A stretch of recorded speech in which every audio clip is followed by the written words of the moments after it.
Le Seigneur soit avec vous. Évangile de Jésus-Christ selon saint Luc.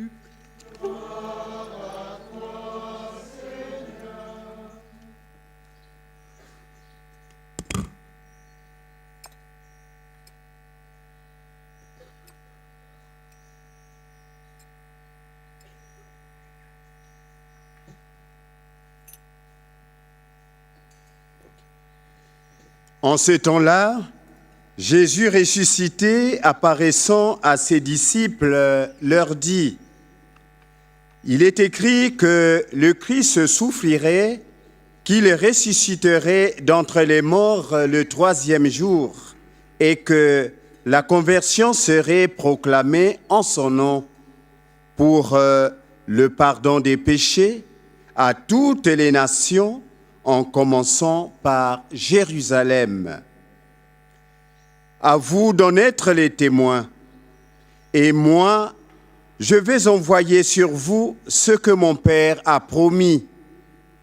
Quant à vous, demeurez dans la ville jusqu'à ce que vous soyez revêtus d'une puissance venue d'en haut. Puis Jésus les emmena au dehors jusque vers Béthanie, et levant les mains, il les bénit.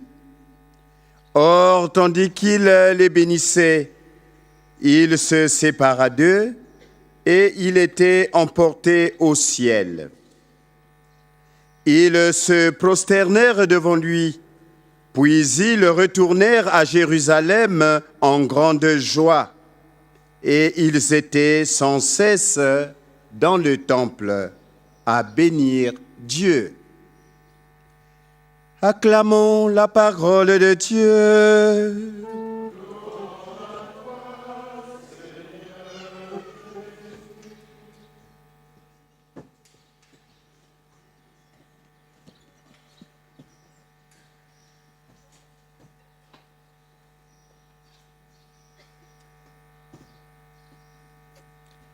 Chers frères et sœurs en Jésus-Christ, aujourd'hui l'Église fête la solennité de l'Ascension de notre Seigneur.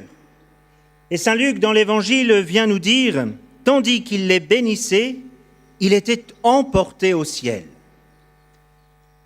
L'Ascension, ce mot a un côté solennel, presque technique. Ça fait un peu mouvement vertical non identifié. Mais en réalité, l'ascension, c'est une histoire d'amour, une histoire d'espérance et de mission. Imaginez un instant la scène. Jésus ressuscité est avec ses disciples. Il leur parle une dernière fois, leur promet l'Esprit Saint et hop, il s'élève dans les airs. Et pendant qu'il monte, les disciples restent plantés là, les yeux vers le ciel, un peu comme des enfants qui viennent de lâcher un ballon et le regardent s'envoler. Et là, 2 anges apparaissent et leur disent « Vous comptez rester là combien de temps encore ?» Il reviendra. Mais maintenant, il y a du boulot. Et on compte sur vous. On compte sur vous pour le boulot. C'est là que l'espérance entre en jeu, parce que l'ascension, ce n'est pas un au revoir au Seigneur, c'est un adieu. Adieu donc, à bientôt. L'espérance de nous revoir tous bientôt auprès de Dieu. Jésus ne part pas pour fuir, ni pour se reposer, mais pour ouvrir à chacun de nous le chemin vers le ciel. Et en attendant, il nous confie une mission, être ses témoins ici sur la terre, être témoins du Christ. Sommes-nous encore témoins de Jésus-Christ dans notre vie quotidienne ?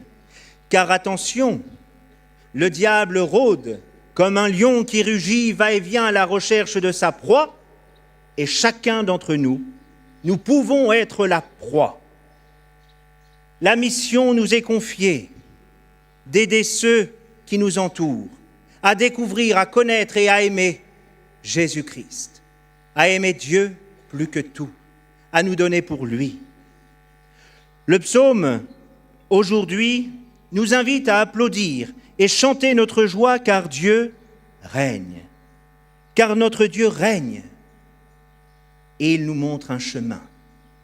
Oui, il est monté au ciel, mais ce n'est pas pour régner de loin, car aujourd'hui même, Dieu agit et il continue d'agir. Il agit dans nos vies et il agit à travers nous, nous les instruments du Seigneur.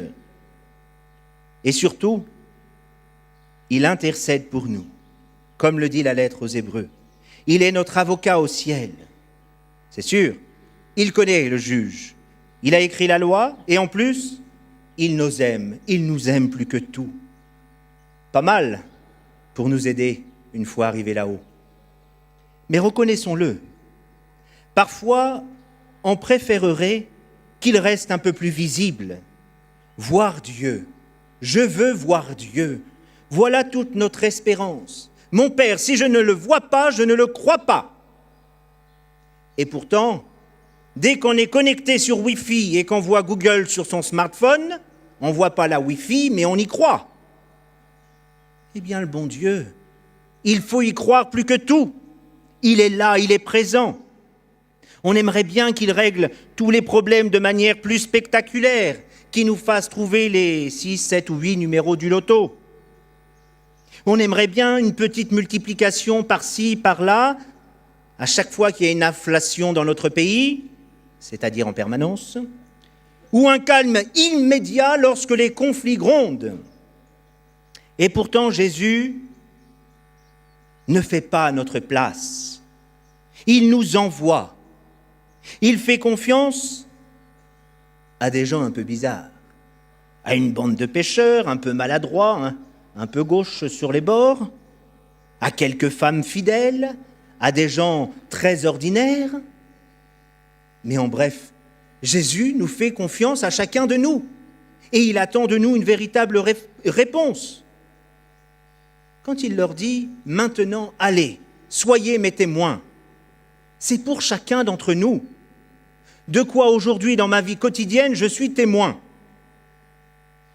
De ma petite vie, de mon petit train-train, de mon canasson qui a failli se dégringoler. De quoi je suis témoin aujourd'hui? Jésus, est-ce qu'il vit vraiment en moi? C'est cela à quoi nous devons réfléchir quotidiennement. Et c'est là que le travail commence, que tout devient joyeux et sérieux. Être missionnaire du Christ. Parce que l'espérance chrétienne, ce n'est pas rester les bras croisés en attendant que le ciel s'ouvre tranquillement. Ce n'est pas non plus une espèce de positivisme un peu naïf, un peu gaga, du genre tout ira bien, on verra bien. Non, l'espérance chrétienne, c'est croire que même quand tout semble obscur, Dieu continue d'écrire notre histoire avec nous. Quand tout semble perdu, tout reste possible. C'est l'espérance que nous avons en chacun d'entre nous. L'espérance, ce n'est pas croire que tout est perdu. Parce que le Christ est monté au ciel, non. Pas pour nous quitter qu'il est monté, mais pour nous tirer sans cesse vers le haut. Dans ce monde où on passe notre temps à nous tirer vers le bas. T'es trop fatigué, va te reposer, on verra plus tard. Et comme ça, rien n'avance. Aujourd'hui, le Seigneur s'élève pour nous attirer à lui comme un aimant.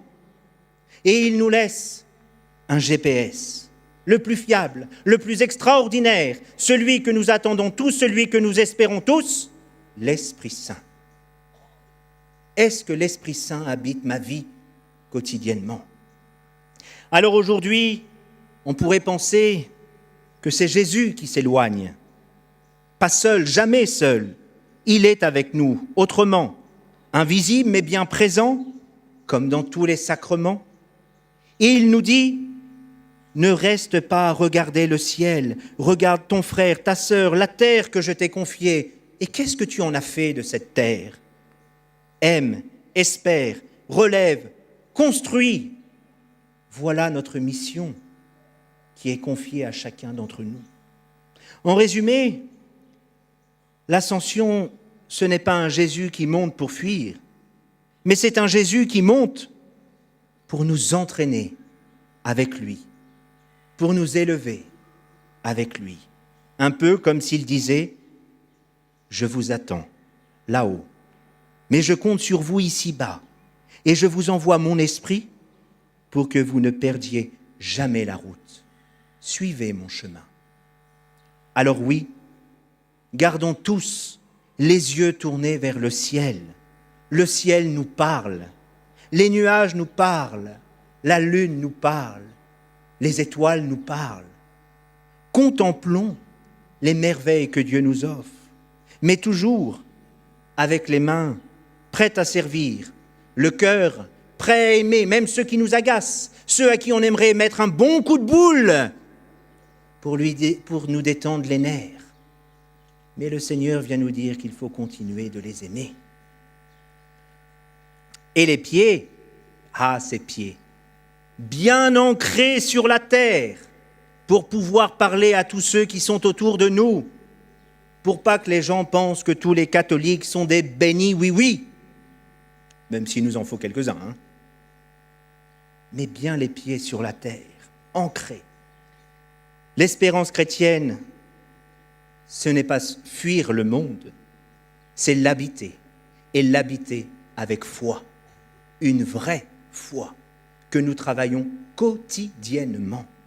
Alors, chers frères et sœurs, que cette Eucharistie soutienne notre esprit et notre corps, afin de repartir de Notre-Dame du Lot sous sa protection, mais de repartir plein d'espérance. Tout à l'heure, lorsque nous ferons le chemin du Jubilé, demandons cette grâce de repartir plein d'espérance, en se sentant attirés vers le ciel, à la suite du Christ, maintenant et dans les siècles des siècles.